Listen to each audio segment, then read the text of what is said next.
Hallo und willkommen zurück zu einem neuen Video hier auf meinem Kanal.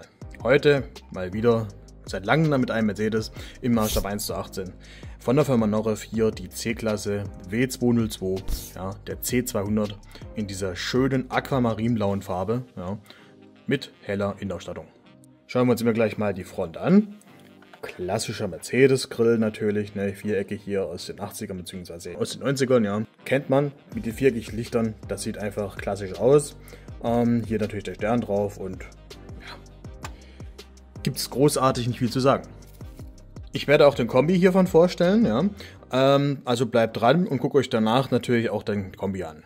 Vorneweg möchte ich gleich sagen, das Auto hat eine Sache, die ich sehr kritisiere, aber dazu kommen wir später. Jetzt schauen wir erstmal in den Motor rein. Wenn wir ihn doch mal aufkriegen würden. So. Ihr habt auch gerade gesehen, Federung hat der Wagen. Ja. Hier gibt es ein Problem, ich weiß nicht, ob das nur bei mir ist oder auch bei anderen. Die Motorhaube hält nur bis hierher und nicht höher. Das darf nie sein, das sollte nie sein. Und ich weiß, dass es auch anders geht. Naja, gut. Können wir jetzt erstmal nichts machen. Gucken wir uns den Motor an. So, ich hoffe, ihr könnt was erkennen. Hier, ja, kann man machen. Ein bisschen detailliert hätte man es natürlich noch machen können. Aber wenigstens sind hier vorne die Aufkleber drauf. Ja, das ist auf jeden Fall in Ordnung. Ansonsten gibt es nicht so viel zu beanstanden hier. Außer, dass, wie gesagt, die Motorhaube ja, nicht hält. Hier die klassische Seite dieses Wagens. Ich war übrigens früher nie so ein riesigen Fan von diesem Wagen. Bis heute ist das so, wenn ich ihn im echten Straßenverkehr sehe. Gut, die meisten Autos mittlerweile sind auch sehr abgeranzt von den Teilen, aber hier als Modellauto mit der Farbkombination geht der eigentlich schon ganz gut klar, würde ich sagen. Auch hier, wie gesagt, klassische Mercedes-Form. Man sieht halt hier den Nachfolger und Vorgänger eindeutig drin. Ja. Man sieht auch die C-Klasse, ja, den Nachfolger schon 203, hier angelehnt, sage ich mal. Und ja, den Baby-Benz mit ganz viel Fantasie kann man auch noch ein bisschen rauserkennen.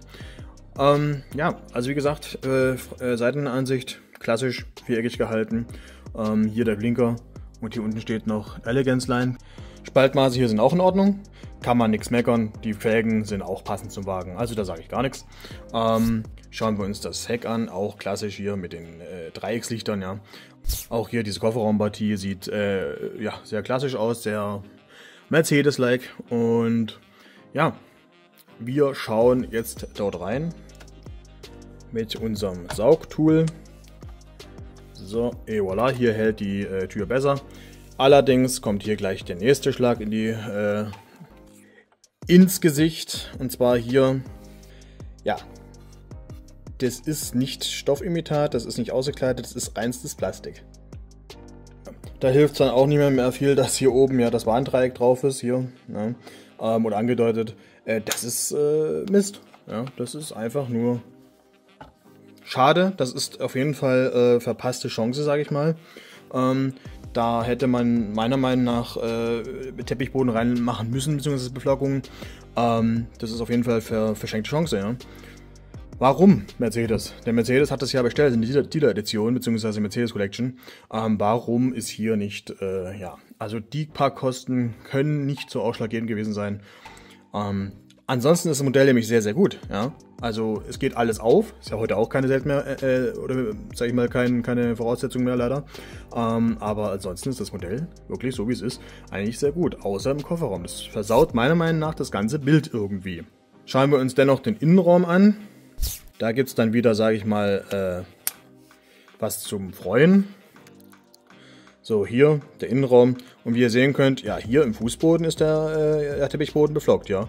Oder der Fußboden, der Fußraum. Warum nicht im Kofferraum, ne? Das ist schade. Ansonsten Innenraum kann man nichts sagen. Auch die Tür ist sehr gut gemacht, finde ich, die Türtafel.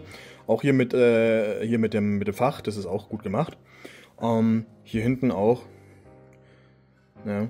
Und die Beifahrerseite sieht entsprechend auch gut aus. Ja. Also das, wie gesagt, das Modell selber ist sehr, sehr gut gelungen. Nur hat es halt das Manko meiner Meinung nach. Ja, dass der Kofferraum, der versaut die ganze Sache, sag ich mal, ein bisschen, für mich ein bisschen stark. Ansonsten grundsolides Modell, ansonsten kann man nichts sagen, das ist in Ordnung. Bis auf das, was ich kritisiere. Ne? Die Haube, ich glaube, das ist ein Produktionsfehler. Ich kann mir nicht vorstellen, dass das bei jedem Modell so ist, aber gut. Ja, was sagt ihr zu dem Modell? Schreibt es mir gerne in die Kommentare. Stört euch das wie mich, dass der Kofferraum nicht beflockt ist, oder ist euch das egal? Schaut euch im Anschluss natürlich auch noch, wie gesagt, den Kombi davon an. Oder wenn ihr den schon geguckt habt, natürlich hier die ganze andere Mercedes-Autos, die ich vorgestellt habe. Ansonsten bis zum nächsten Mal. Macht's gut. Ciao.